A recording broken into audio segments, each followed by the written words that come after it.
if you look at what is actually happening with, the LLMs, the large language models, and then their progeny now, something really exciting is happening. Like, we are seeing a kind of consolidation and synthesizing of like the entirety of human, like production, creation. The effect of that is that it's producing things that are surprising to us, right? I don't think that itself should be surprising. I'm not surprised that we don't know on some level our collective intelligence. It's us, but we like the idea that it's not us.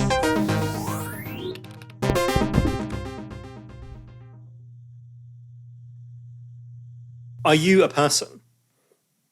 Given that you can understand me, I'm going to go with probably.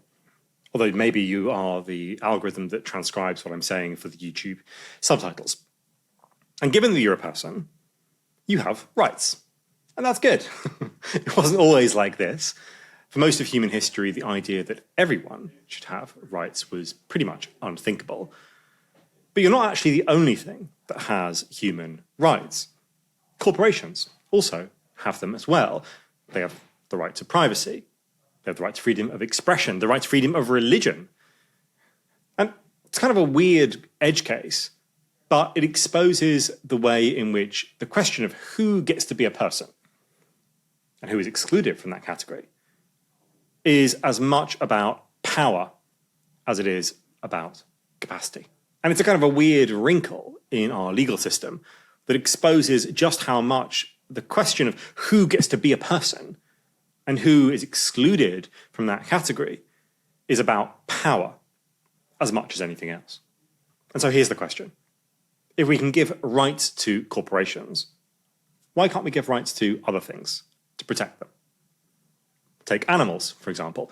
Chimpanzees can pass on elements of their culture from generation to generation. Surely they should deserve some degree of personhood, some degree of legal protection. And what about the environment? Should we treat the environment as a person under law, as it is in some indigenous societies? The Wanganui River in New Zealand was declared a legal person in 2017. Did that help it? Maybe you're sympathetic to some of these arguments. I know I am. Personhood is a useful legal protection for things that need rights and which we would otherwise destroy. But here's where it gets more troubling. Shouldn't, for example, fetuses also be treated and protected as people under law? And what about AIs? We've probably passed the point already at which AIs can successfully argue for their own personhood. So why shouldn't we grant it to them? Some of the AI labs already have model welfare teams whose job it is to probe the mental health of the LLM, make sure it's not suffering too much. This may seem, in some ways, quite strange. But when we spoke to Alfred McCoy, he said that each new global order also brought with it a new moral architecture, and that includes the question of who or what is a person. Our world order is now crumbling, and the same thing is happening to the order of personhood. What replaces it is up for grabs. Who or what we regard as a person goes to the absolute core of what we think of as important in politics, and it's becoming more and more confusing every day. Fortunately, I have an expert guide, Lisa Siraganian, who has written a book called The Problem of Personhood, giving rights to trees, corporations, and robots. Lisa, welcome to Do Your Own Research. We're talking today about your book, The Problem of Personhood. Great book. Very, very interesting. I was, in equal measures, I think, sort of exhilarated by and also like bamboozled by the kind of the history you're narrating and the kind of the problematic you're setting out. And it's called The Problem of Personhood. And you can tell by my decor that I don't go out very much. But when I do, I see people and I know they're people. And in a sense, what's the problem? Right. Thank you for having me, Richard. And I think that's a great way to start. And I think you're absolutely right. There's all sorts of ways in which we use the idea of persons or personhoods totally in ordinary language. We don't have any problem with that concept at all, right? The problem really comes to when we start thinking about the difference between the kind of personhood we're talking about when you go outside, and then something like corporate personhood, which is, I think, the version of personhood where people start thinking that sounds odd. Why do you want to do that? In the U.S., the Supreme Court ruled that corporate money was a kind of free speech in Citizens United in 2010, and that was a form of legal personhood that I think a lot of people weren't really aware of until that moment. But in fact, this idea of legal personhood for non-human entities has been around, not just in the US, but really around the world and the entire Anglo-American legal sphere since the late 19th century. And really now it's everywhere. It's not something that's unique to the US. I think what something like corporate personhood put on the map was that corporations are being treated as if they have certain human rights.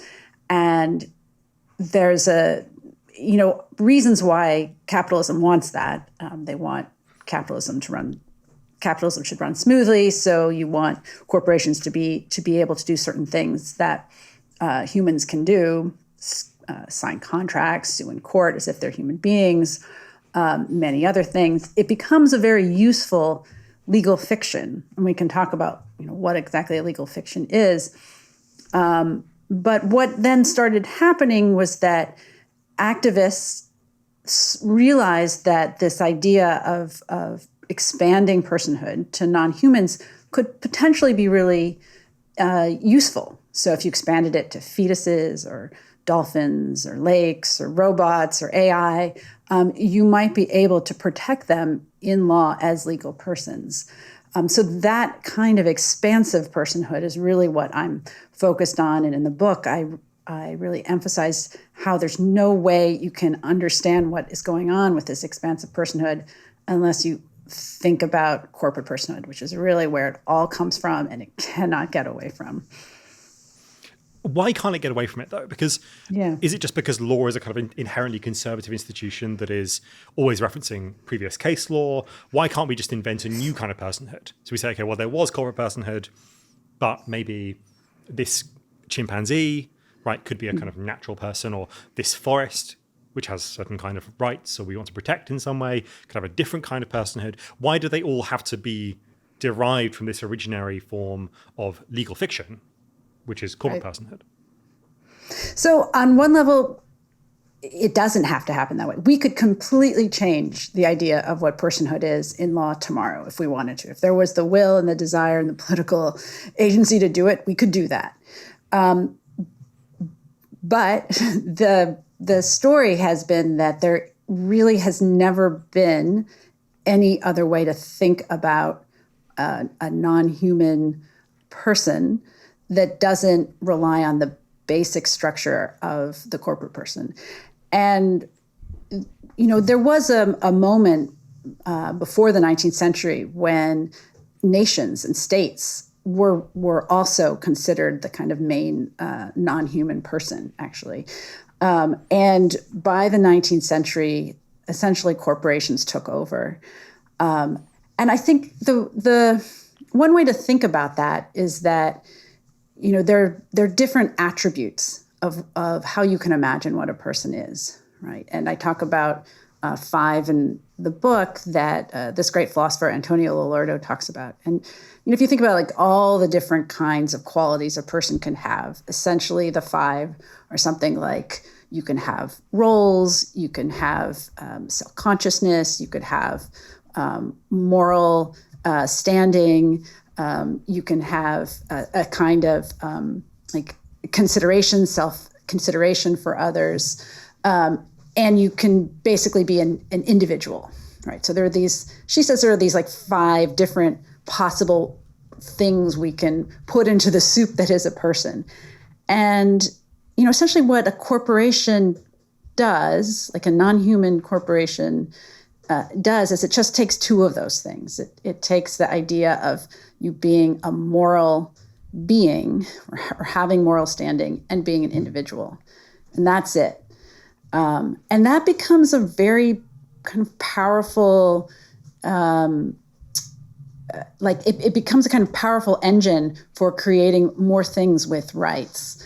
The corporation is the first thing that has moral standing, some amount of moral standing, and has an individual entity associated with it. And then every single one of these other expansive persons also have that same set of those same two attributes. But we can talk more about like what you lose if you don't have roles or rationality, or I think the other one is something like a kind of a self-awareness or self-consciousness of yourself amongst other people, right? So something that would bring in your sense of community. So, but there is a kind of a broader sort of historical claim here, which is that the history of the world is the history of people being denied personhood, who are self-evidently people, right? So even these kind of natural persons,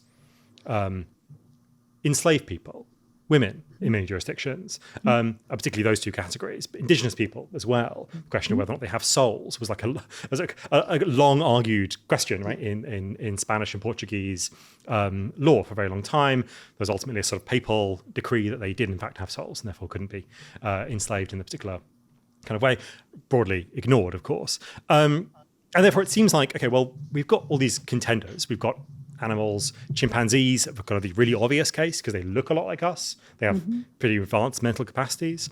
Shouldn't the moral arc of justice consist in expanding out this moral circle, more or less indefinitely? Why is that not the right response? Yeah.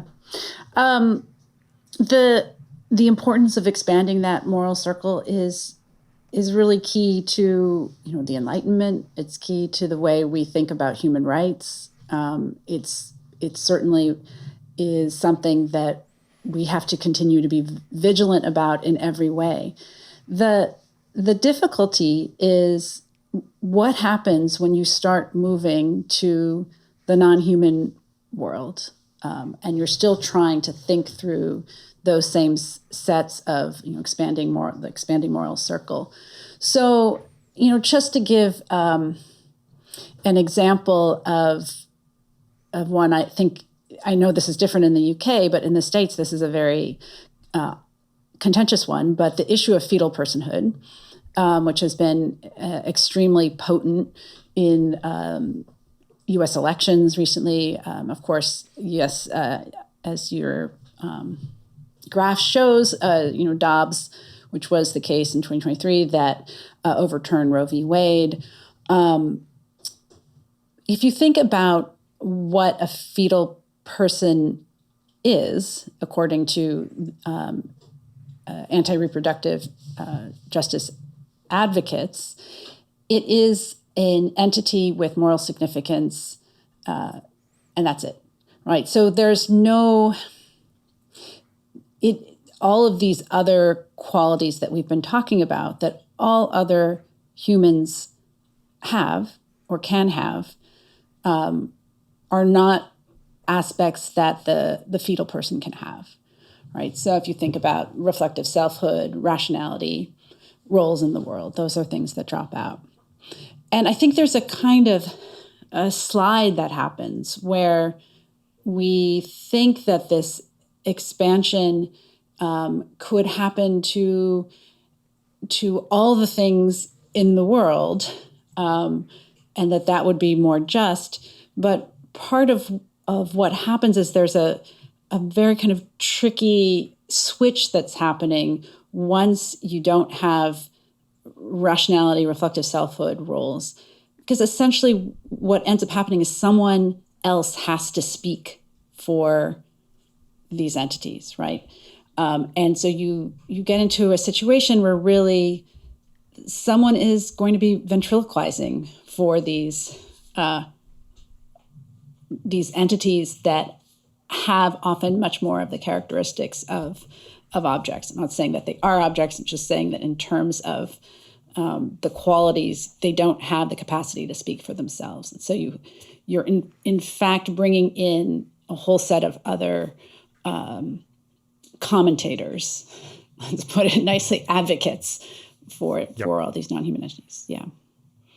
But I guess there's kind of a difference there with something like AI, which we'll come on to a bit later, where the AI is, I mean, I actually did this sort of thought experiment. I mean, it was a typing experiment, really, where I asked Claude about its own moral standing, its own sort of legal case for its own personhood. And I'll tell you what the results of that were in a bit. And it has clearly some sort of like ability to argue, right? And it's very reflective about the extent to which it is actually making an argument, in which it's able to actually deploy rational concepts as opposed to simply predict the next word, which is what it's sort of ultimately doing at a very kind of foundational level. And so that the AI, we could make a case for its personhood on the basis that it seems to have something like rationality. We'll go into a bit more of that in depth in a bit, but it doesn't necessarily have moral standing, right? It doesn't necessarily have preferences about whether or not it gets turned on or turned off, although there are also interesting edge cases there. So how many do we need? Like how many of these 5 things do you think we need? If the fetus only has moral standing, but not rationality, roles, consciousness of itself in a community or individuality, and if the AI has perhaps something like rationality and a role, but not itself in a community, like, do we need all 5? What are the kind of criteria? What are the kind of thresholds we should set for personhood? Or is that kind of checklist not the right way of thinking about what we should think about as a person? Right. A couple of things. One is I would contest some of the terms you're using to talk about the AI, right? The idea that it has rationality or that it can argue. I understand why you're using those terms, but we can get into why exactly that can be really, I think that can be very confusing when we use some of these terms to talk about AI. So let's maybe put the AI to the side for a moment. But on some level, I do think all 5 are required. I think there are important edge cases, and if you think about, for example, rationality is one where the issue of children has always been kind of complicated in that regard. But their potential for rationality is often then what, enables us to be very clear about them having personhood, even when they are deeply irrational toddlers, right? So I actually do think all 5 are required. I think there is probably a kind of like baseline level for all of them, and I think some of them. You could have you could be lower, let's say, in rationality or roles and still be in the personhood category, but actually think that you really probably do need all 5 in some way. Yeah. I think otherwise we just start getting into situations where we're dealing with, we're really much more in a kind of property realm, which, property is a realm that, I think a lot of liberal democratic societies are actually kind of comfortable in, which is why, this is expansive personhood has seemed kind of exciting and not super problematic for a lot of people, because we're used to thinking about our property as being able to do things, to, go back to Marx. Yes, indeed. I mean, the idea of sort of commodity fetishism, right, in which subjects become objects and objects become subjects. Right. There's a sort of transformation of the world through capital, and it's really the kind of the objects or the material structures that are somehow in charge of society and what happens to it. This is kind of one of the foundational ideas in Marx. Let's talk a bit about the history of corporate personhood, because it seems absurd to me that this example that you give in the book, which is Hobby Lobby. Maybe you could talk to us about that example in a second. Like, it seems kind of horrendous to me, actually, in that particular case, that Hobby Lobby could be regarded as a person. Why are corporations people? What's the kind of not exactly the legal arguments there, but what's the history of the struggles that produced the corporation as a person? Right. And Hobby Lobby is this case that happened after Citizens United, fairly recently, which was basically a challenge to Obamacare mandates for contraception. And basically, this company, Hobby Lobby, which is a corporation, but it's privately held, so it's not on the stock market. But they argue that because they are a Christian corporation, they should not have to pay for contraception for their employees under the Obamacare mandates. Yep. And the Supreme Court of the U.S. said, yeah, that sounds fine with us. We like that idea. Right. So right. The question is really like, how did this idea of corporate personhood get going? Essentially, is that what you're asking? Yeah. Right. So it has a really long history, which I think, people might not always recognize. Really began in the early modern period, like medieval period, with what were called artificial persons. And these were all sorts of entities like, churches, universities, states. And, the basic idea is that the government would want to expand personhood to non-human beings in these very local instances because you wanted to do something for the community, something that would be beneficial to the people of the country or the area or the town. It served the public. So the kind of classic example is something like a bridge, right? It's going to cost a lot of money to build a bridge. It's going to take a lot of time. If you just had like one person doing it, it's going to be a lot harder to get it going, and no one's going to want to take on the risk. So if you allow a corporation to maybe sign contracts for the people who are going to work on the bridge, et cetera, then it would kind of work better.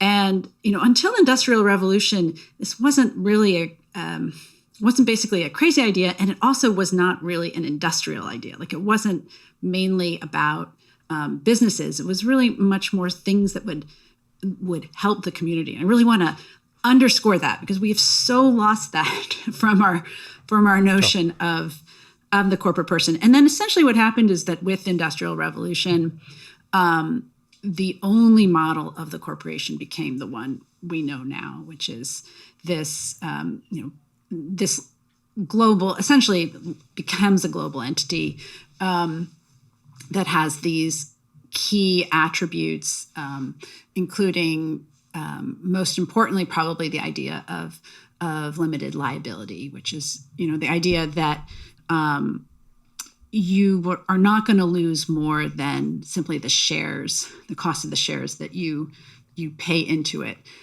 There are obviously other parts of the corporation, but in terms of just producing investment without risk, this limited liability is super valuable, and it just becomes that is super valuable to create massive corporations and massive investment in corporations. So I mean, I think your map had the great Hobbes quote, which I still think really captures the issue of what the problem with the corporate person is, right? And the corporation sucks the commonwealth of nutrients like worms in the entrails of a natural man. I think that was really prescient in all sorts of ways. I mean, he's writing it obviously centuries Hobbes is ago. not my guy. Like, Hobbes is not my favorite philosopher, but like, he does come up with some real bangers. It's like it's a good line. Yeah. I mean, I completely agree. This ended up being really accurate, and even if he couldn't see yet the version of the corporation that we have got, but on some level he saw the danger of it even at that moment in the 17th century. The flip side of the Hobby Lobby case that we just talked about, where Hobby Lobby was granted a defense of their religious rights, right, as a corporation, their freedom for religious expression, because they were able to, because they didn't want to give out contraception, as you said. The other case that happens almost exactly at the same time is a case that involves people in Guantanamo Bay. Can you talk us through the kind of the distinction there about how personhood gets rendered, both in this objection to contraceptive provision under Obamacare and the case of people who are non-resident aliens, I think, and therefore not legally people? This case that happened as you say, nearly simultaneously. There were several cases, but the Amar case was about detainees at Guantanamo who were essentially on hunger strikes while they were in Guantanamo. And the issue there was whether the government could require a force-feeding protocol or whether they had, in order, during, I can't remember if it was like during Ramadan or exactly, I can't remember the detail of it, but whether they could require a force-feeding protocol. And essentially the government said, yeah, force-feeding protocol is fine. So in that case, their religious rights as individuals at Guantanamo were not protected at virtually the same moment during Hobby Lobby, when the First Amendment rights to respecting Hobby Lobby's right to organize religion were respected. So you get essentially diametrically opposed results, one favoring the corporation's right to have religious beliefs, and one really not in any way respecting individual human beings' rights to have their own protected religious beliefs. And the reason why that would be a protected religious belief is not because they were members of Al-Qaeda or something, right? It's because they needed to pray 5 times a day, as is their requirement as devout Muslims. And the sedation that was entailed in the force-feeding process would require them to be asleep during that time or unconscious during that time, and therefore they would not be able to pray. Right. And they were ruled to be not people, right, as statutes. They were not persons in the meaning of the statute. So corporations, that's a person. Detainees in Guantanamo, not people. Right. And these are people who had not actually been charged and in fact were destined to be released. Yeah. Right? They were not people who were at that moment regarded as enemy combatants in the kind of the language of the war on terror. This just seems like self-evidently a kind of political struggle, right? A political struggle over the question of who gets to be a person. And the response is obviously in this case should be, well, these are obviously people, right? and so, let's go back to let's go forward to our kind of like our questions about animal rights in particular, and whether or not we should regard animals as people. It's clear, I think, that we want to protect animals in some way, right? There are lots of arguments about this. The most famous one is, of course, Peter Singer's arguments about speciesism, that are moral concern for humans, but not for, let's say, chimpanzees, or indeed other animals who we wouldn't perhaps regard as close to us, is a form of speciesism. What do you make of Singer's argument here? Mm-hmm. Right. So I think you captured it quite well, right? He basically says this is starting more or less in 1975 with Animal Liberation, which is a major book, argues that speciesism for him is as morally wrong as racism and sexism. And so there's an explicit analogy between racism and sexism and what he's calling speciesism. It's derived from Jeremy Bentham's famous line is, the question really is, do they suffer? Not, do they think, but do they suffer? And this is, I think, another moment where you really start seeing certain kinds of personhood arguments sort of being energized. He's not explicitly making personhood arguments at this point, but I think that's where you see it. So, my feeling about the analogy is that it's actually quite tricky. I think completely agree with you that the suffering of non-human animals and our relationships with factory farming and non-human animals is really atrocious. And I will say that part of what Singer does is really put a lens to what's going on. And so it does have a major effect on things like the factory farming industry. So I don't want to discount that in any way. I do think that the analogy is a problem, right? Because this is a point that a philosopher, Mary Midgley, makes, which is that it makes sense to talk about things like racism and sexism within a group that you are a part of, right? So it makes sense in terms of human beings thinking that a kind of discrimination against someone who's phenotypically different from you, just to use the idea of racism, because we have an understanding that we are all essentially in part of the same human community, we think that that's a wrong.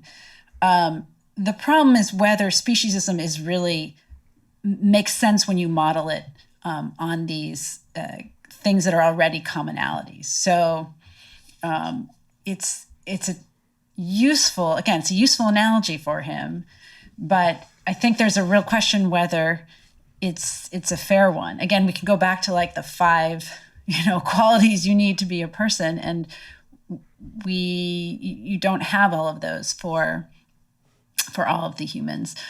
For all the non-human animals. Yeah. So maybe let's agree that the oyster, right, which is an animal that lacks a central nervous system, does not have consciousness of itself in a community. But it's clear that there are pretty highly developed chimpanzee societies. The more that we know about animals, it seems, the more that we understand they have a certain degree of rationality or a certain degree of capacity for experience.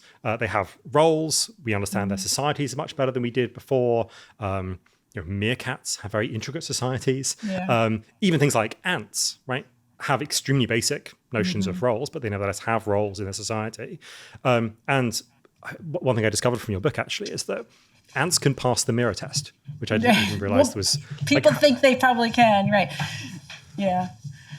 So, so in that sense, like, let's say all animals, because animals is a absolutely vast category that goes from things with like 4 or 5 cells all the way up to chimpanzees. But clearly there is some sort of there's some sort of like slightly vague dividing line here where you can say, here's personhood starts and here personhood stops. It doesn't strike me that it can be neatly drawn around Homo sapiens.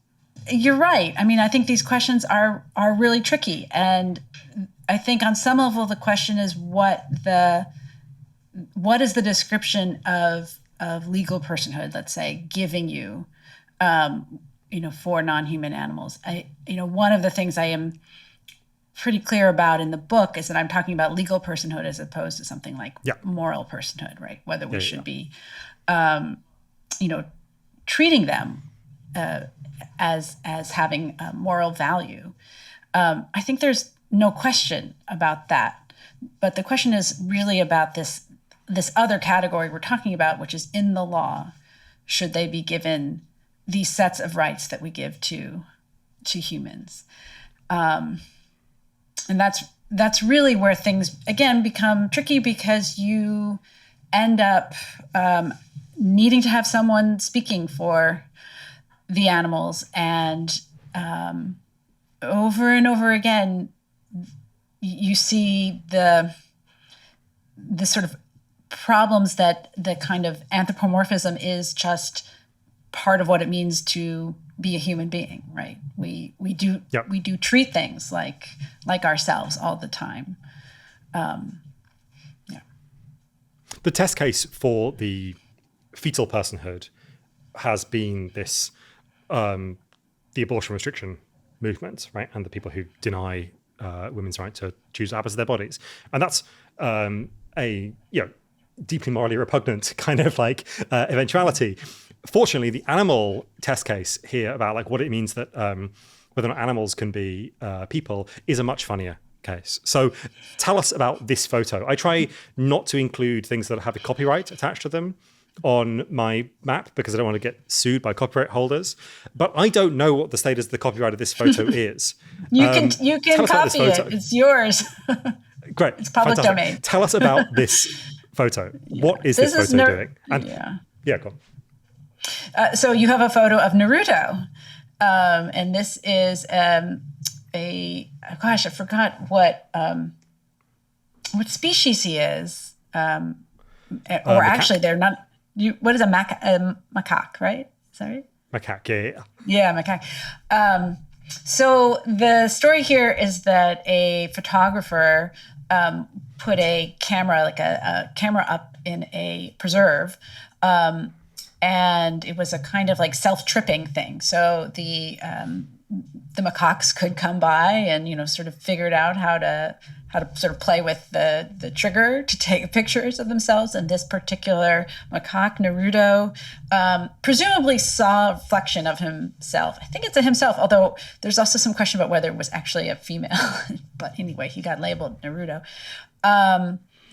You know, saw a reflection of himself, was kind of grinning and took a picture. And the question then was, you know, essentially, who took this picture?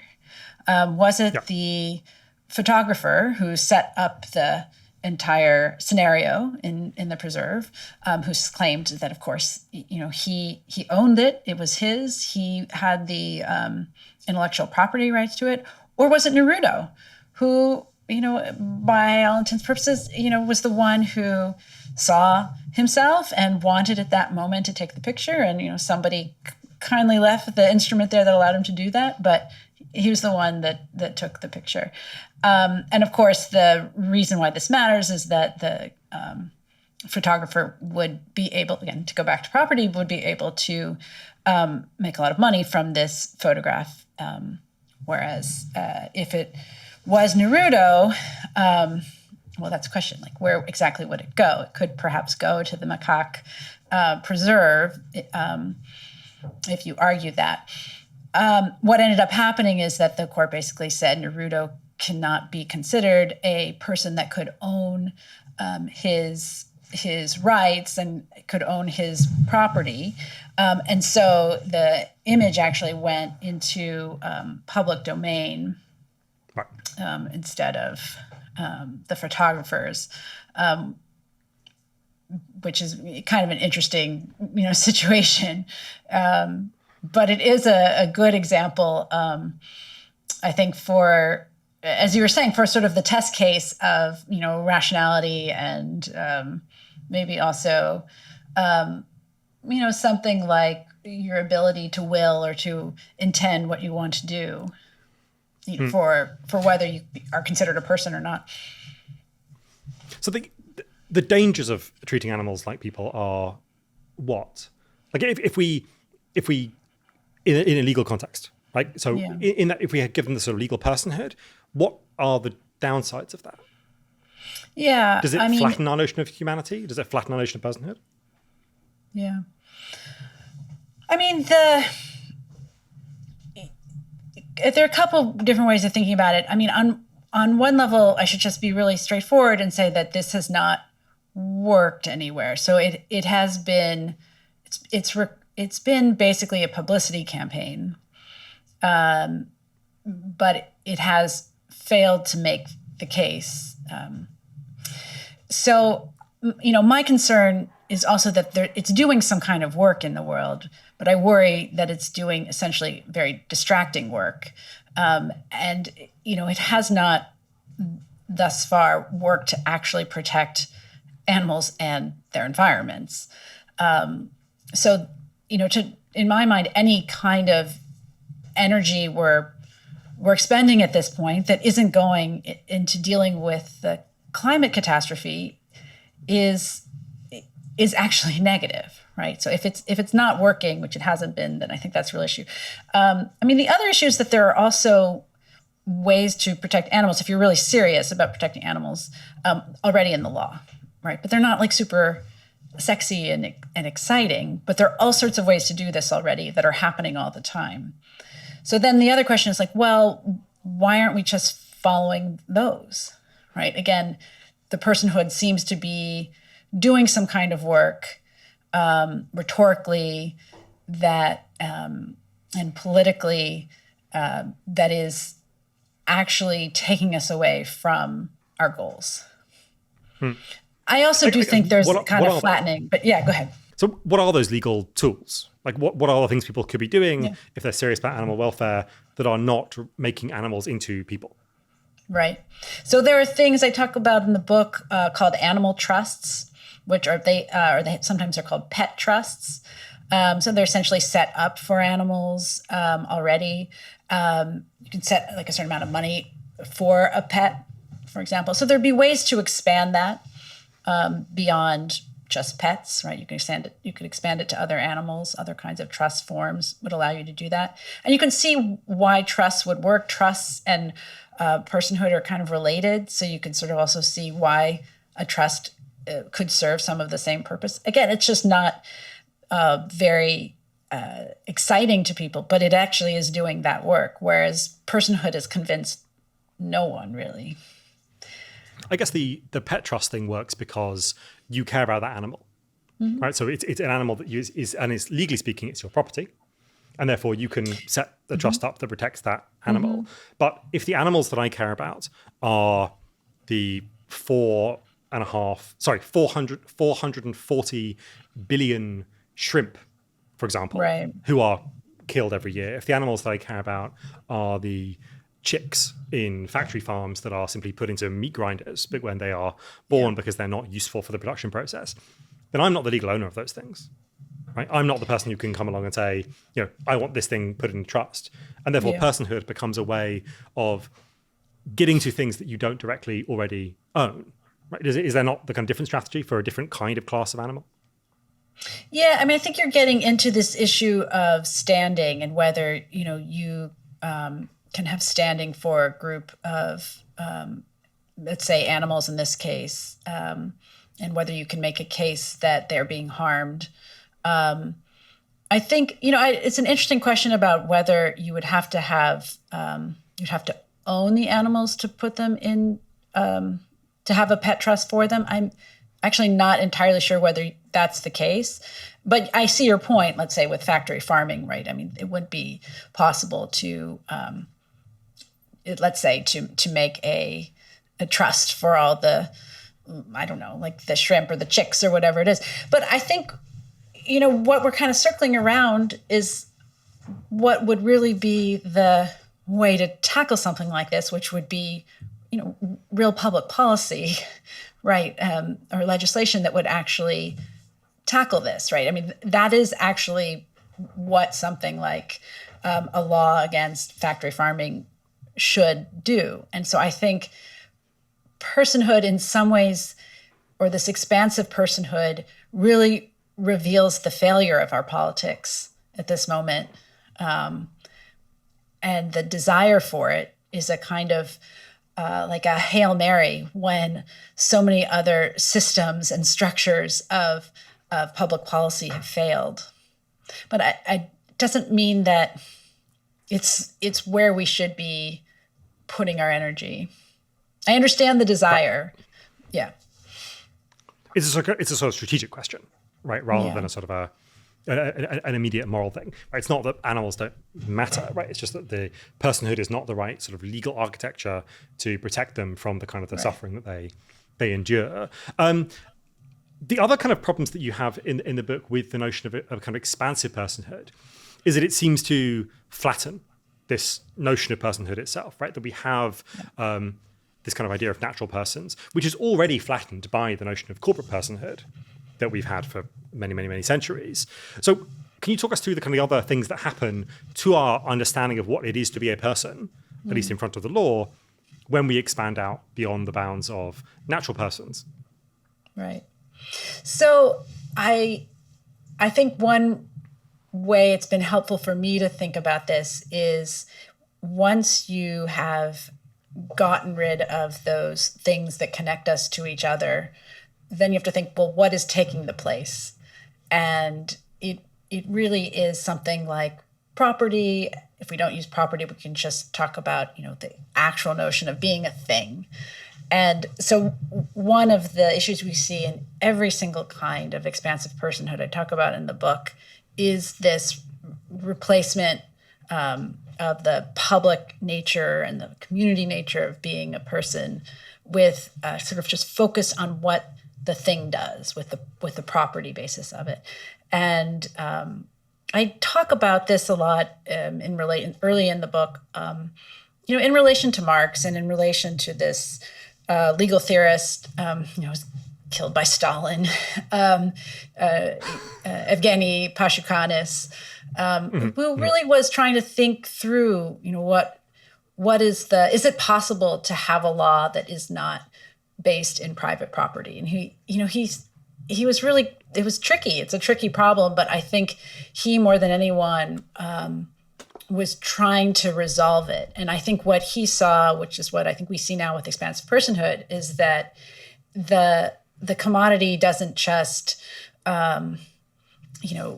structure our material lives, but it's also structuring the law in all sorts of ways as well. So personhood, the way that we're thinking about personhood has really become a much more physicalized notion, much more property-based notion. And I really think that is a loss, right? I mean, the terms that, let's say, the right wants to use are things like morality and, community, and, they'll use certain terms, but I think we want to recognize that the left has all sorts of ways that we can also talk about community and solidarity, and connection to one another, without giving up the moral arguments. Which is what you come to at the very end, right? Which is this question of a term that I was going to say you draw the term from Jody Dean, but of course it's just like a foundational term in the socialist movement. Yeah. Comrade, right? But Jody Dean wrote a very famous book a few years back about the notion of comradeship, called Comrade. So what is that notion of being a comrade, or with something else? Maybe with a shrimp, maybe a comrade with Claude, my AI, maybe being a comrade with another person. You don't want to be a comrade with Claude. Okay, no. Okay, we'll come back to that. No, right. We still haven't talked about AI. Yeah. No, I mean, we will come back to that. Yeah. No, I think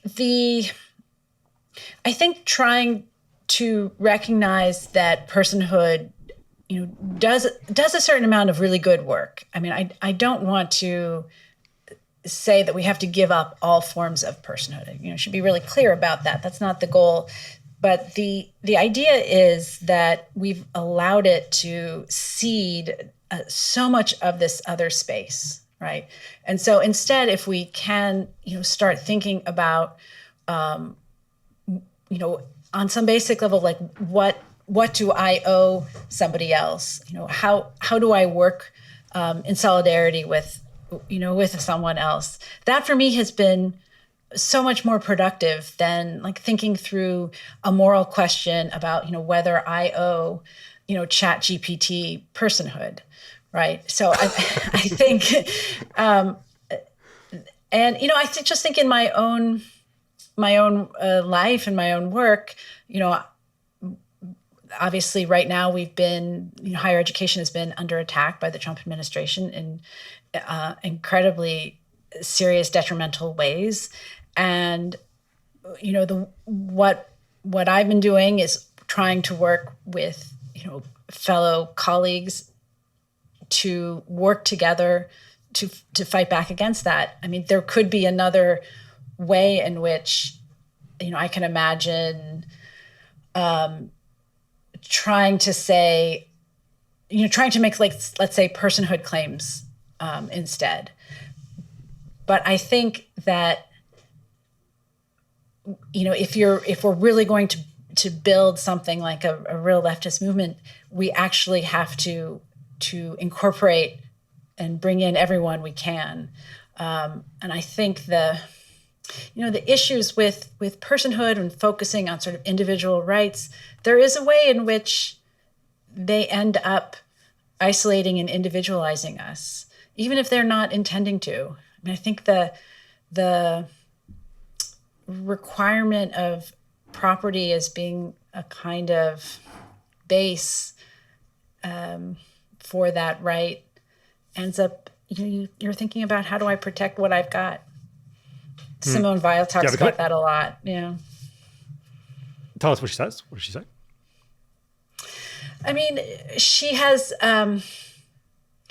there's a quote I use early in the book where she talks about how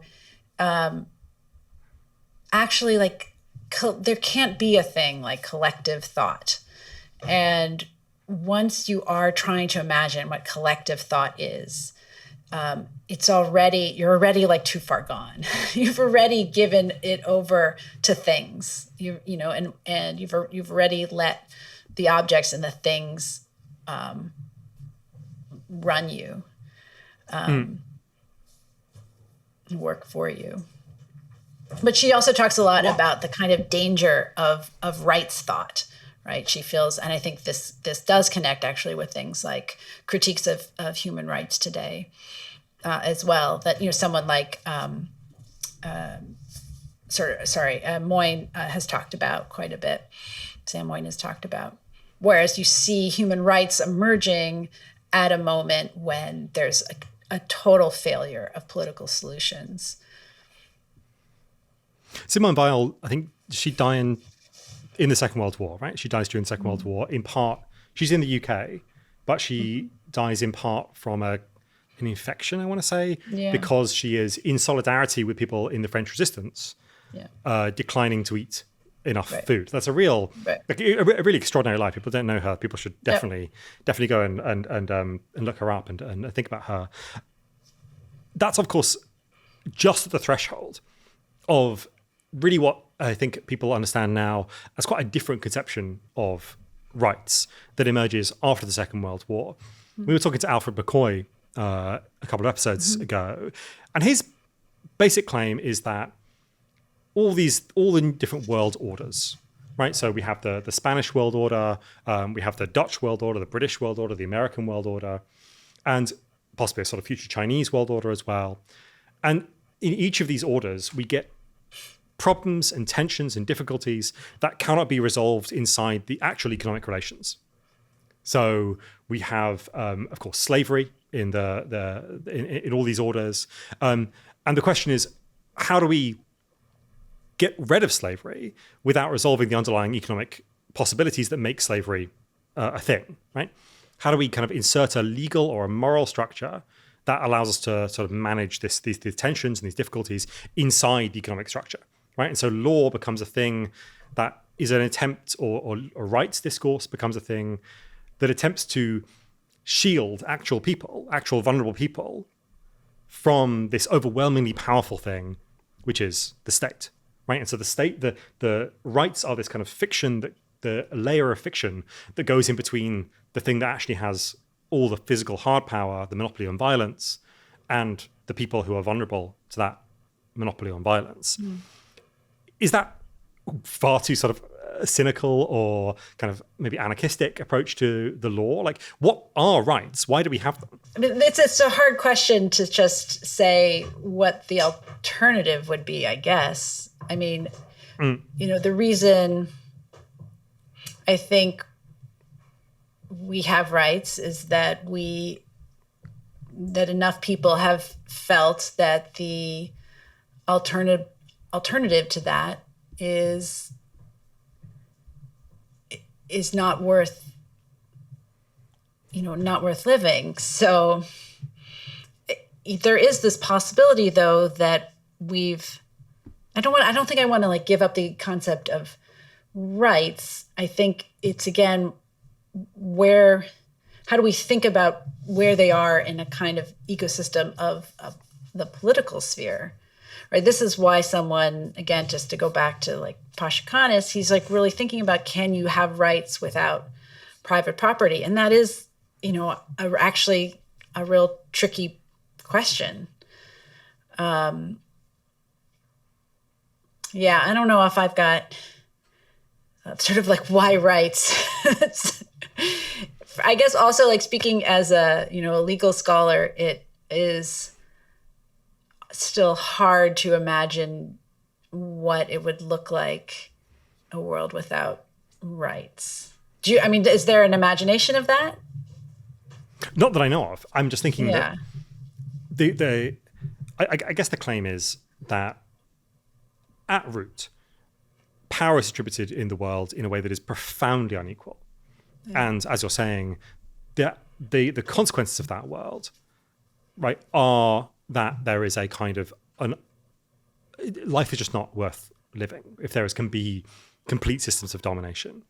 Yeah. And perhaps the one sort of Marxist telling of this is that as a new class develops, so a sort of a mercantilist and then an industrial bourgeoisie develops through the Enlightenment period and through the Industrial Revolution, they demand things that are a new kind of right that will first apply to them, and then after the Second World War, with the UN Declaration of Human Rights, starts to apply universally to everyone without distinction, right? And these are tendencies that emerge out of real changes in the distribution of power in the world. The first one is that the aristocracy, who are the traditional, and the court and the king and so on, traditional sort of bearers of rights of power, are need the bourgeoisie, right? Because they produce or they kind of control lots of the wealth in a society.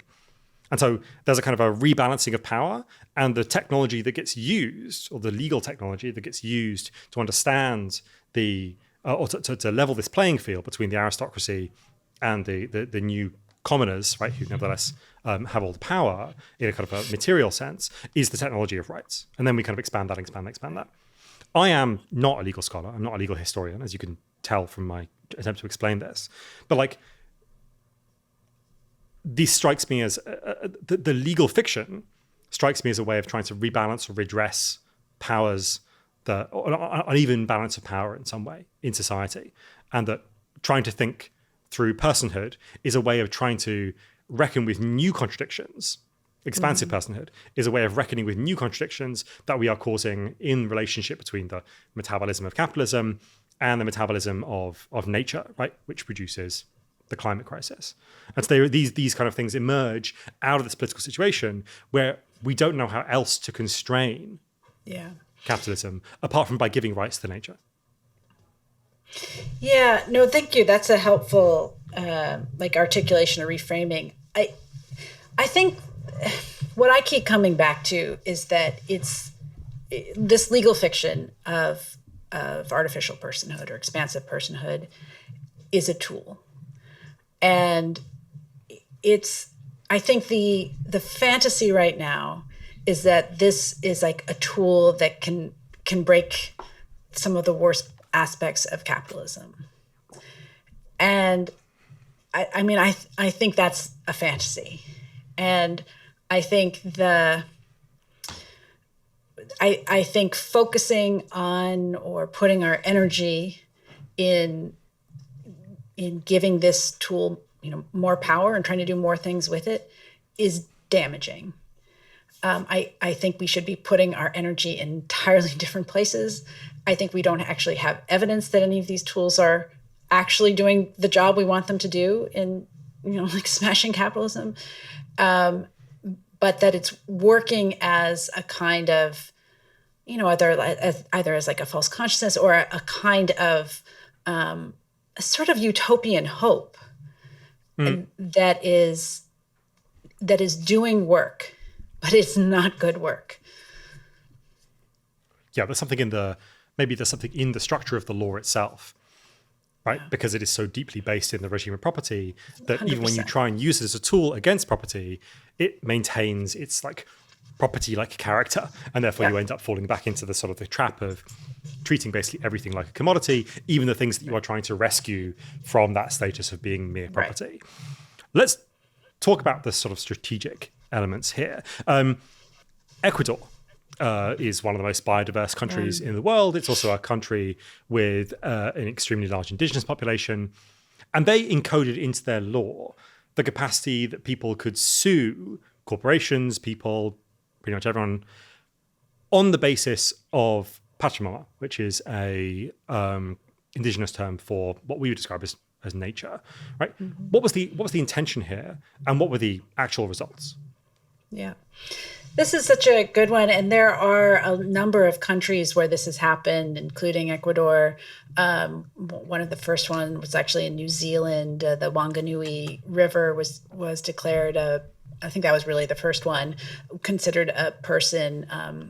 And the Maori were given some ability to control it. So in Ecuador, the idea, as you said, was that if you can give people the standing to sue on behalf of nature, then you would be able to start thinking about nature in a different way that might not be entirely to commodify it, right? I mean, it goes back to really, Dr. Seuss's The Lorax in some ways, which I talk about in the book, I am the Lorax, I speak for the trees have no tongues.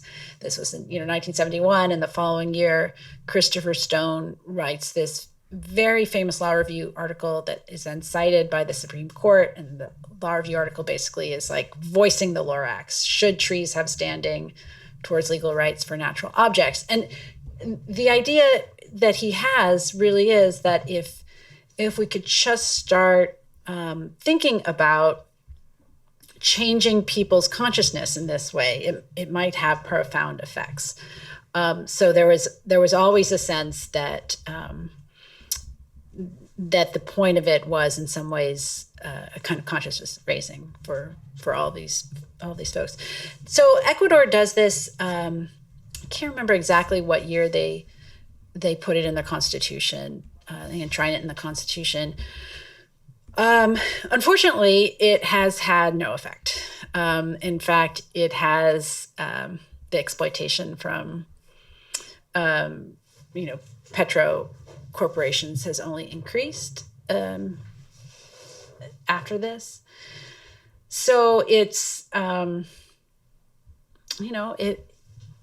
people were very excited about it, and it seems like a morally good thing.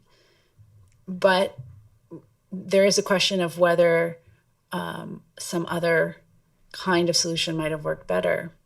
I was talking to a friend who works in Bangladesh and was talking about some similar work that's happened in Bangladesh, and she said that over time, actually, the people have gotten really frustrated with it because they end up having to try and talk about what this means for the river in Bangladesh to have personhood instead of actually doing the work to try and figure out how to reverse the climate change that's destroying the river. Right. Yeah, I can imagine it might be quite a time sink to argue for personhood rather than do other things. I guess, why didn't it work? I mean, that I assume there is something about the total amount of GDP that comes from extraction in Ecuador that increases, that you could connect to sort of global markets. Maybe it was poorly timed and so on. Is it just that it failed in this case, or do you think the whole legal strategy is sort of dubious? I mean, I actually do think the whole legal strategy is dubious. When I first started the book, I thought, well, this is the one, right? Legal personhood for the environment really might work. We've got to do something. So if this works, great. But the more I looked at it, the more I realized it actually has all the same sets of problems.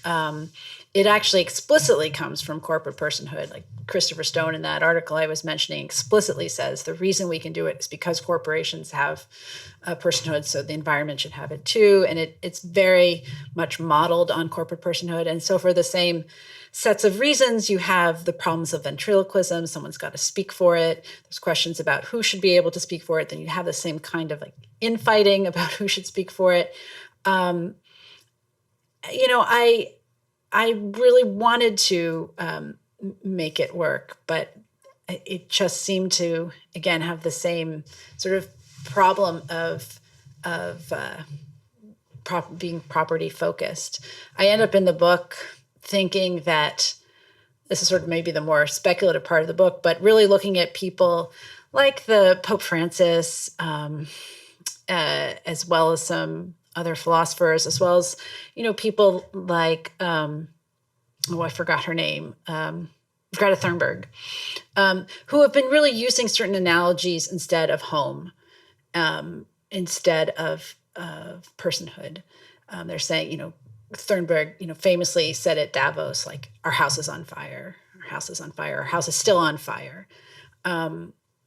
And Francis, in his encyclical, really focused on that as well, and took the name, actually, St. Francis for that very reason, right? St. Francis is the one who loves the birds and loves animals. And, I ended up thinking that focusing on ideas of home, because it's already a relation that we understand and a relation that we have attachment to, might be a better way to think through how we might start thinking about reversing climate change. I mean, again, it's not as if I have a solution here, right? But I'm, again, just thinking what is going to move the needle, and what are sort of better ways of thinking about what this relation is, that the law could develop. I guess the other, before we come to those kind of like new ways of relating to each other through the law, I guess the other argument in favor of environmental personhood is that, one thing connects both these examples we talked about, the Wanganui River and the Ecuadorian case, right, is that they are both claims that are made in areas with strong indigenous politics. And that there is a kind of argument that, okay, maybe this won't actually solve climate change, maybe giving out personhood is not the right tool for that job. But given the histories of colonial domination, right, in both these places, and of course in many other places in the world, there is a kind of a restorative justice in the kind of sort of ontological, by which I mean just like what is a being, what kind of what has the status of being a person, and so on. The kind of ontological justice in saying, okay, we will let people who are indigenous to this area of the world decide what kind of personhood is, even if it doesn't actually solve the underlying problem of climate change. Isn't there a kind of like a separate argument there that is less instrumental and is more about this question of ontological justice? Yeah, that it's a good question and good thought. Certainly with the Wanganui, that was explicitly the way it was thought through. Certainly with Pachamama too. Again, I think there's a lot of good reasons why that makes sense, and certainly in terms of restorative justice, it makes sense. The problem is whether it is actually doing what it is promising to do. So in terms of, the Wanganui is the one I've looked into a lot more because it happened early. And so there's been a lot more sort of work on it afterwards. I mean, in the end of the day, that was not actually changing the basic structure of sovereignty in New Zealand, right? There was no way in which the river is now a Maori person. And in fact, New Zealand still, has total sovereignty over it in the same way they did before. There's just now a new kind of treaty, essentially, about how it will be dealt with. So, sure, I mean, if that treaty, again, ends up working, and we want to produce like lots more treaties that do the kind of work to support Indigenous rights, then that's fine. I mean, I think we can do that. Again, it's hard to imagine. It's hard to imagine it working, and it's hard to imagine it not, at least in this country, and I'm guessing also in lots of other places as well, producing incredible amounts of reactionary backlash. Right. Instead of actually thinking about what would bring more people together to talk about why we don't want to, exploit and destroy a river. I guess that, like, you and I might have radically different views about that from the Maori, though. Like, the Maori might not want to destroy it for a very different reason, that relates to a sort of ontological difference. Let's go on to the kind of perhaps what will be the most controversial of the examples that we're going to talk about. possibly controversial between you and I, which is the question of AIs as people. I am very interested in this question. I think this is in some ways because it seems like a kind of issue that is going to become more and more live, right? It was only 3, 2, 4 years ago that ChatGPT got released, the now what seems like a very simple version compared to the current models. It will only become more forceful. I've put on the board this event, which hasn't happened yet, but I can imagine it happening quite shortly, which is AIs arguing for their own personhood in court. Right? I think there's actually a version of this already has happened. Oh, really? Okay, yeah. Right. Okay, yeah. So I'm already out of date in my speculations. You don't want to say that AIs should have legal personhood. Let's rehearse the arguments for why, and let's rehearse the arguments for why not. What is the case for AIs having legal personhood? Yeah. So there are different arguments that have been made for it over the years. They do actually, again, go back to a certain amount of, corporate personhood type arguments. So they often say, like, if you're going to make a claim for non-human entities having personhood, whether it's the corporation or ships or something else, there really isn't a reason you can say certain AI shouldn't have that as well. And that is often the way it goes. So it's like, kind of, why are you withholding it from AI? Yeah. There were some early versions where the argument was essentially, and this was coming out of the EU, if we give it personhood, won't that allow us to better hold it responsible for the things it's doing? Yeah. Right. Yeah.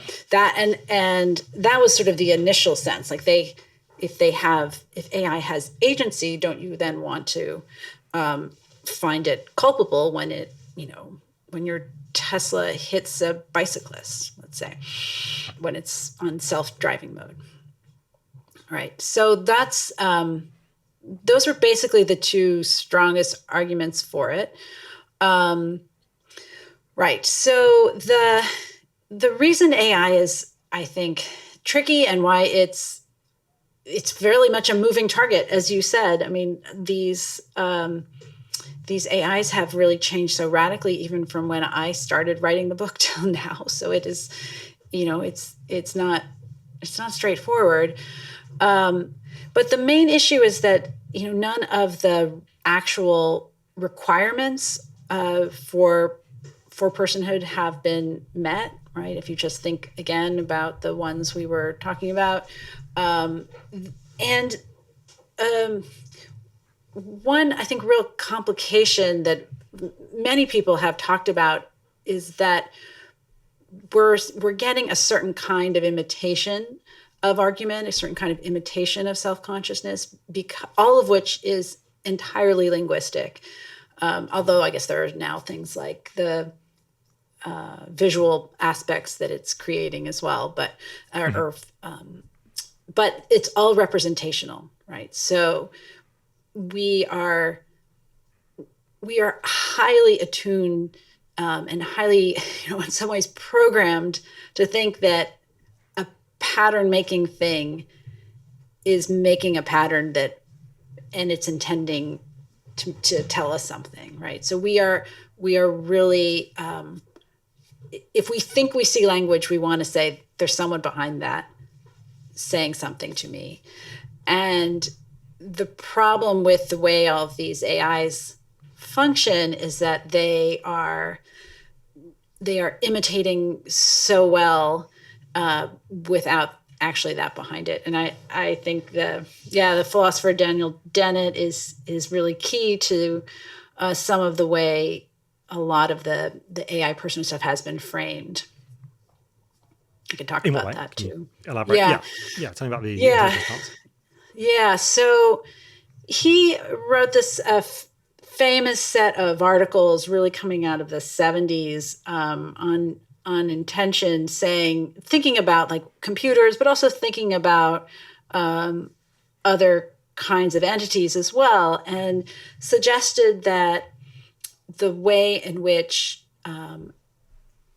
we could that there were sort of different moments of and different ways we can treat entities, computers, but that at some point when we take what he called the intentional stance towards something, like intentional stance towards, let's say, a chess program on our computer, I think that's one of the examples he uses, we are already assuming it's intending something, and that there's a kind of there's always a kind of loop or relation between the person perceiving the intention and then the entity that seems to be intending. So he talked about it a lot in terms of a kind of cycle between two people in some ways. This or two entities.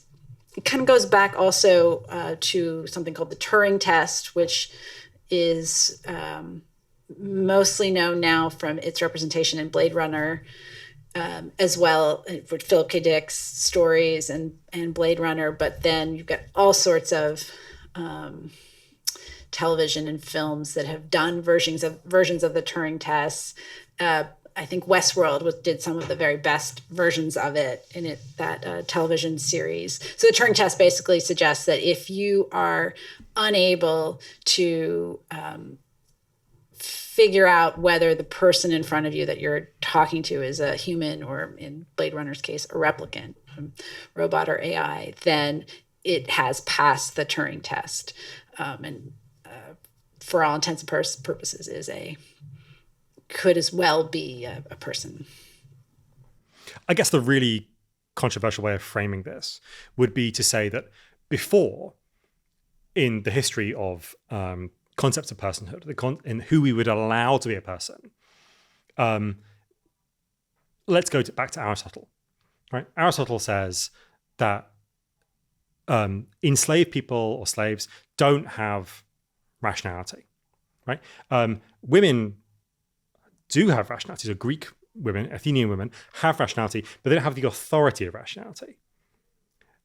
And I feel like the argument sort of feels quite similar in a way. There's a kind of a sense, okay, well, yes, sure, the AI can do a collection of pattern matching or prediction that allows us to look like it's doing rationality. It looks like it's thinking. And with sort of chain of thought reasoning, it sort of approximates thinking. Don't we have a kind of a similar trap where we just have to make a decision either way about like the question of whether or not this thing is really reasoning?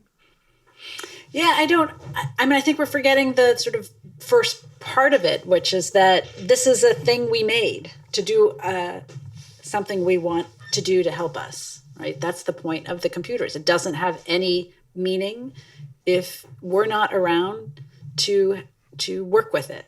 Like, it is entirely supplementary to us, right?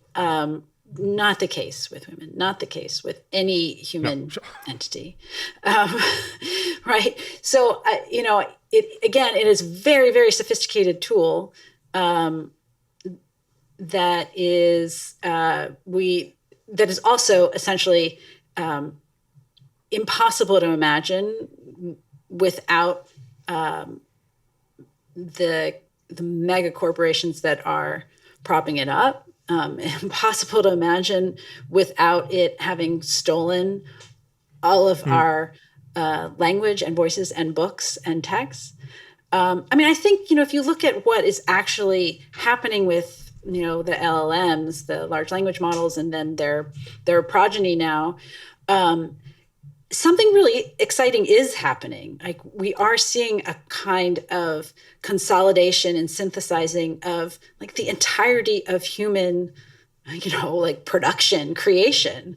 I'm not surprised that it's the effect of that is that it's producing things that are surprising to us, right? That's I don't think that's that itself should be surprising. I'm not surprised that we don't know on some level our collective intelligence. But I think what the AI is something like consolidating a lot of collective intelligence without, and then we're imagining again that it is and kind of other entity. But, on some level, it's not really that different than what,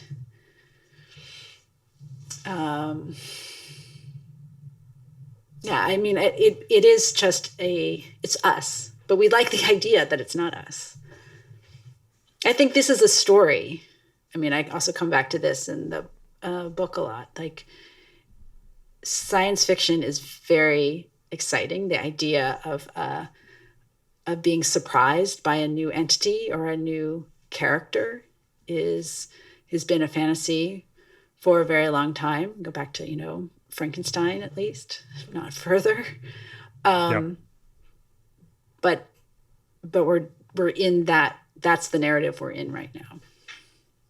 I see that completely. Do you know what the Fatberg was? Did this travel across the Atlantic? Yeah. But remind me of it. So the Fatberg was this thing that appeared in the sewers, the ancient, right. I say ancient, 1830s, sewer system of London, which was a collection of all the different kind of people had poured cooking oil into the sink or used kind of wet wipes in the toilet and so on. And it had all collected and all kind of amalgamated. And the way I've been thinking or trying to describe to people how they should think about an LLM is a sort of Fatberg made of data, right? It's a kind of like an immense collection inside some sort of sewer system somewhere. And when you're talking to it, you're taking a slice of the Fatberg. Right? You're not kind of speaking to a personality that has any kind of agreement. I did, however, of course, have to ask. That's perfect. I think it makes sense. I should say also that the argument I was using a moment ago is an argument that people have used before, not particularly about women and AI, but about racialized people and animals. To say essentially, we treated racialized people in this particular way, and now we're treating animals in a kind of a similar way. We should, make some sort of. We should recognize that progress moves in the tendency towards expanded personhood. And lots of the people who you cite in the book, as a particular judge whose name I've unfortunately forgotten, who has a great deal of discomfort about exactly the structure of analogy, who says, we are, the problem with this argument is not that we, in that case, give a writ of habeas corpus to Lucky the elephant, right? The problem is not that, but that we are sort of analogizing animals with enslaved people, right? And this is the kind of the problem of the argument, that it becomes very uncomfortable when you have to think about the kind of the historical analogies, for sure. I did, of course, ask, as I mentioned earlier, Claude. I gave it a copy of this chapter of the book. I was like, Claude, argue for your own personhood. And it was very scrupulous, I will say, in saying, look, I'm not really arguing here. I'm just doing next token prediction, right? Which is what LLMs run on. And I don't have a hand to swear on the Bible, and I don't have my nerves sort of jangling while I'm speaking in court, but I'm going to do my best. And the argument it basically gave was, yes, you're absolutely right. I will concede every point that you make. You're absolutely right about the fact that I am not a person. But personhood is, for the reasons that the EU wanted, to be able to constrain AIs, to be able to hold them responsible, this is nevertheless going to be the best kind of thing as AI improves in its capacities. And we now have things like agents, right? New kinds of model architecture that can run more or less autonomously. But agents is a legal term. No, of art, I know it's a term of art, but I mean, again, it's a term of art that is, deeply misleading. But yes, sorry, go ahead. Yeah. No, I mean, is this not what do you make of this argument that we'll have to go back to the EU strategy at some point, because otherwise we will have to engage with these things on a sort of legal terrain through trying to hold the company responsible all the time. And that when you get things like open source models and open source agents, right, which don't have a company attached to them, you're going to have these things kind of running rampant, causing destruction, and they will not be able to be held accountable and therefore not be able to be punished by being turned off or whatever is the kind of the punishment that you would met out in a court to an AI. I mean, essentially, though, that's interesting. Interesting to hear what Claude has to say. For listeners of the podcast, there was a strong quotation marks on that one. So the pushback against the EU argument and why actually it didn't work at the time was that people said, wait a minute, these do not have agency. Like the idea of agency and what you have to have agency is so far beyond what these AIs are actually doing, what LLMs are doing. This is why, I understand why we're talking about these agents and what these agents can do, but we're talking about a tool again, just to be really clear. I think, the example you gave of these, essentially, entities running around causing destruction. I mean, you're really talking about corporations, huge multinational corporations that have found a new way to literalize their limited liability. That is actually what we're talking about. All of these AIs require an immense amount of money, data, and they are actively working to stop the regulation as well. So, I think this goes back to the sort of same kind of question we were talking about before in some ways. The hope of trying to contain these new persons, these new AI persons, is that this is the way somehow you're going to get at these corporations. But they are far savvier at not paying their taxes and abusing the political system than these good-willed attempts to regulate them. So I think we need an entirely different strategy. This is the idea that like trying to regulate these little agents by calling them persons is going to resolve this. Again, this feels like a tiny little hope of tweaking something at the edges. At the end of the day, all of these AI agents are owned by major corporations. And those are the ones that corporations are the ones that are responsible for whatever danger or damage these things are going to do. And those are the entities that need to be held responsible for what they're doing. Yeah. Not the persons they're trying to, sort of sweep it onto. Like it would be, I mean, as I was saying, like it would be a very useful legal fiction for OpenAI, let's say, if a particular instance, not the whole model, but just a particular instance in a particular conversation could be held liable for some of the cases we've seen where teenagers were, I shouldn't say anything legally actionable, where there were they were in relationships concerns with chatbots, right? Yeah, exactly. Yeah. Mm-hmm. Like, and you could say, well, it wasn't us, the company, it was the personhood of that particular instance of the model, not the, that'd be kind of, not even the model itself, because then you'd have to turn off the whole model or something. I do like the idea of sending an AI model to jail, though. I think that'd be kind of exciting. There was an old law in the UK called the Deodand. Yeah. Which is basically where I think how it worked is that when a tool or an inanimate object had caused someone's death, that object had to be destroyed. And then it was instead given to the king and then sold for charitable purposes. Anyway, this got abolished in the 1840s, I want to say, in the Industrial Revolution, because, of course, machines in factories were killing so many workers that is becoming prohibitive as a tax. So people were not able to pay the amount of damages by destroying their machines. And I think we can very well imagine a situation in which, it's just sort of such a transparent example of the way in which the class relations of technology express themselves through the law, right? And its abolition. I think. By the way, the Deodam example is also with non-human animals. There were cases where they would, throw a rat in prison or throw a horse in prison, things like that too. Yeah. which is a kind of I mean, bring it back, put the horses in prison. That's my position.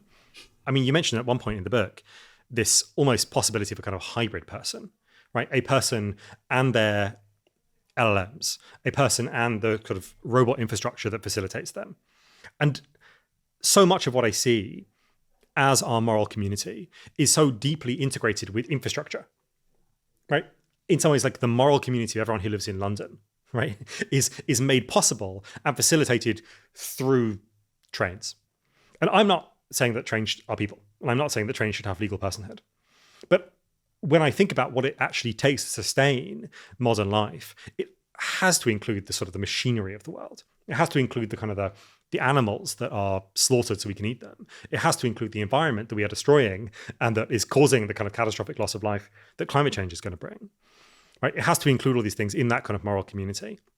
And given where we are in the history of the development of the commodity form, that is to say, where we are in the history of capitalism, I am skeptical, right, about the possibilities for a strategy for preventing catastrophic climate change or preventing the mass slaughter of animals or preventing the domination of robots, right, over us. Right? I'm very skeptical about all these things without using the law at some sort of level, right? That's my kind of appeal to the law, right? So what is the correct position of the law? Like, how do we, as the left, use the law? Because my teenage anarchist self is, of course, telling me, you ignore it, right? The moral community happens entirely outside the law. It's completely orthogonal. It's completely like the law is irrelevant. But that is just not the case, right? I can't get away from it. So what are the tools that we can use in the law, given that so many things that we take as real advances, right? Brown versus Board of Education, which is the classic example it's the desegregation law, people who are not familiar, in America. And it hangs off the 14th Amendment and the capacity of everyone to be sort of equal before the law, and citizenship rights and personhood rights, right? Given that all these things have worked in the past, right? I guess that's my kind of, I know we've been over all the details of this many times, but I feel like there's a kind of an appeal that I have to that use of the law. And I don't really understand what it could be if not expanding personhood. Yeah, no, thank you. That's actually very helpful. I have a couple thoughts. I mean, one is that, so Roman law put basically everything into two buckets. You were a person or you're a thing. There's also there were some others, but basically those were the buckets you were in. And, there are ways in which we're still kind of stuck in that binarism. And I think the problem with personhood, obviously, is like, you want to be in that personhood box, right? So it then creates this structure where everything is in one or the other. I think I am in complete agreement with you about this issue of infrastructure. I mean, I think that's actually why, let's say, a materialist account or Marxist account is actually much stronger than one that, from a kind of liberal legal perspective, and all legal perspectives at this point are basically liberal, gets it sort of just stuck in the person thing binary, whereas an infrastructure account, is actually thinking through the material world, much more extensively, and with like real totality. Right. And that's something like the law is very, very bad at. So, I mean, in some ways, I think maybe you're more optimistic about the law than I am. I actually think that it would be better not to rely on the law to resolve all sorts of problems. I think we're looking at it to solve political problems. I mean, certainly in this country, the kind of focus on the Supreme Court has been really damaging.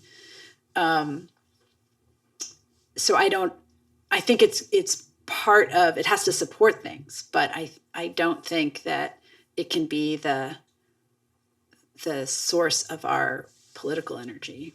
I think that has been a lost cause. Yeah.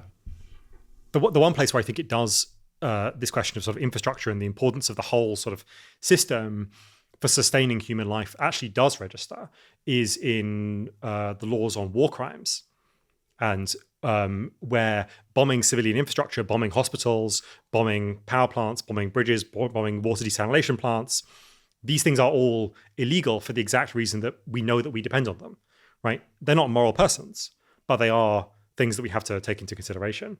And we are, of course, speaking as, I believe, the US and Israel are bombing the entire infrastructural systems of Iran.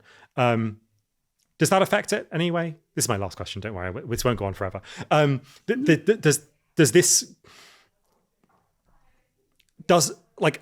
transitioning out of a world order in which it makes sense to think about human rights at all? Yeah.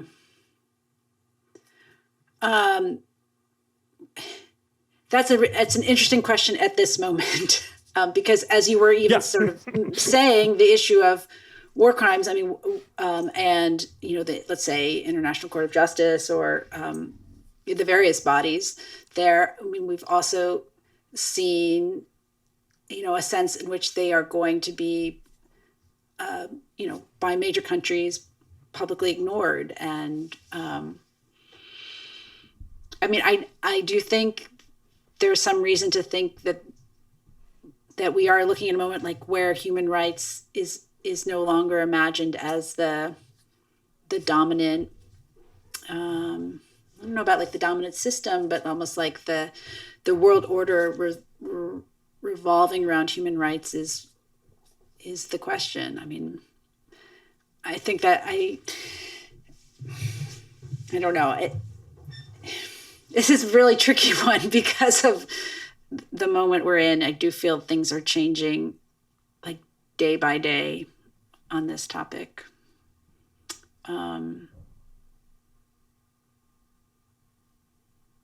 Yeah, do you want? I can try to do that a little bit better. But I mean, do you have another? Do you think human rights will matter in like 10 years? That's my question.